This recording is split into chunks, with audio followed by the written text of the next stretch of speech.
واقعہ سنا کے میں بات کو مکمل کرتا ہوں. یہ کافی سال پرانی بات ہے. اس وقت نواز شریف صاحب پرائم منسٹر تھے ملک کے, اور کوئی بزنس مین سے ان کا کوئی ٹیکس کا مسئلہ تھا, اور تاجر حضرات ہڑتال پہ تھے, کوئی فارم پر کرنے کا مسئلہ تھا, اور مستقل ہڑتالیں چل رہی تھیں. اس زمانے میں ایک میاں بیوی تھے کراچی میں, مہمن لڑکے تھے, لڑکی تھی. انہوں نے مجھے فون کیا کہ جی ہماری شادی کو 6 مہینے ہو گئے ہیں, اور 6 مہینے ہمارے آپس میں بحث مباحثہ کرتے لڑتے جھگڑتے گزر گئے ہیں, اور ہم اس نتیجے پہ پہنچے ہیں کہ اب ہمیں ایک دوسرے سے سیپریٹ ہو جانا چاہیے اور ماں باپ کو بتا دینا چاہیے. مگر چونکہ آپ ہمارے شیخ ہیں تو ہم نے آپ کو پہلے اطلاع دی, جو آپ فرمائیں گے ہم ویسا کریں گے. میں بڑا حیران ہوا. لڑکا بھی دیندار تھا, لڑکی بھی دیندار تھی, نیک تھے, عالم تھے, اور پڑھے لکھے تھے, اور اچھی فیملی تھی دونوں کی, اور قریبی رشتہ تھا. تو ان بچوں میں کیوں ایک دوسرے سے جو ہے وہ محبت پیار کا رشتہ ڈیولپ نہیں ہو رہا؟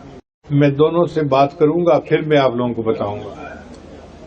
جب میں وہاں گیا تو میں نے میاں سے بھی بات کی, بیوی سے بھی بات کی. اب اصل مسئلہ یہ تھا کہ بچے کا بزنس چل نہیں رہا تھا, اور جو بیوی گھر میں تیار ہو کے بیٹھی ہوتی تھی کھانا بنا کے کہ ہسبینڈ آئے گا تو میں اس کے ساتھ مل کے کھانا کھاؤں گی, وہ 2-3 گھنٹے بھوکا انتظار کرتی خامن کے لیے. اب جب خامن گھر میں داخل ہوتا تو اس کے چہرے پہ سیریسنیس ہے, اور وہ بہت ہی جیسے کوئی انٹرسٹ ہی نہیں ہوتا. تو بیوی کو غصہ آتا, کیوں, میں اس کی کزن ہوں, میں خوبصورت ہوں, میں پڑھی لکھی ہوں, میں بھی اسی خاندان کی ہوں, مجھ میں کس چیز کی کمی ہے کہ یہ میرے اندر انٹرسٹ نہیں رکھتا. تو بیوی اس کے ساتھ بحث کرنا شروع کر دیتی. چنانچہ میاں بیوی 6 مہینے ایک دوسرے کے ساتھ بحث مباحثہ ہی کرتے رہے. جب میں نے in between the line read کر لیا کہ یہ مسئلہ ہے, تو میں نے پھر ہسبینڈ سے یہ کہا کہ دیکھو آپ تو بچہ ایک سنت پر اتنی محبت سے عمل کرتے ہو. اس نے کہا جی ہاں, جو آپ نے جذبہ پیدا کر دیا ہے, تو میں تو سنت کو ڈھونڈتا ہوں کہ اس پر عمل کروں. میں نے کہا ایک سنت کی کمی ہے. نبی علیہ الصلوۃ والسلام جب گھر تشریف لاتے تھے مسکراتے چہرے کے ساتھ آتے تھے, گھر والوں کو سلام کرتے تھے. آپ اس سنت پہ عمل نہیں کرتے. اس نے کہا جی ادھر تو میرا دھیان ہی نہیں ہے.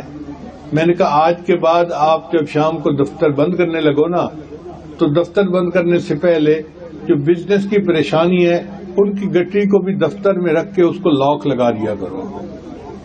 بھئی بزنس نہیں چل رہا تو بیوی کا کیا قصور ہے؟ گھر آؤ, فریش آؤ, اور محبت پیار کے ساتھ گھر میں رہو. اور گھر آپ آئیں گے تو بیوی کو مسکرا کے دیکھیں گے, ملیں گے اور سلام کریں گے. اس نے کہا جی میں عمل کروں گا. پھر میں نے اس کی بیوی کو سمجھایا کہ دیکھو ہمارے بزرگوں کے ہاں عادت رہی ہے کہ جب وہ گھر میں تشریف لاتے تھے تو عورت کسی بھی کام میں مصروف ہوتی, وہ اس کام کو چھوڑ کر تھوڑی دیر کے لیے جاتی تھی اور دروازے پر ان کو مسکرا کے استقبال کرتی تھی, ویلکم کہتی تھی. تو آپ بھی اس پر عمل کرو. بیوی نے کہا جی میں اس پر عمل کروں گی. چنانچہ دونوں میاں بیوی نے سنت پر عمل کرنا شروع کر دیا. اللہ کی شان دیکھیں کہ 3 مہینے کے بعد انہوں نے فون کیا, حضرت یہ 3 مہینے ہم نے ہنی مون میں گزارے ہیں, ہمیں لگتا ہے ہمارے جیسا بہترین جوڑا دنیا میں کوئی نہیں ہے. اب آپ اندازہ لگائیے, ایک ٹوٹتا ہوا گھرانہ ایک نبی علیہ السلام کی سنت کی وجہ سے آباد ہو گیا. اب اگر ایک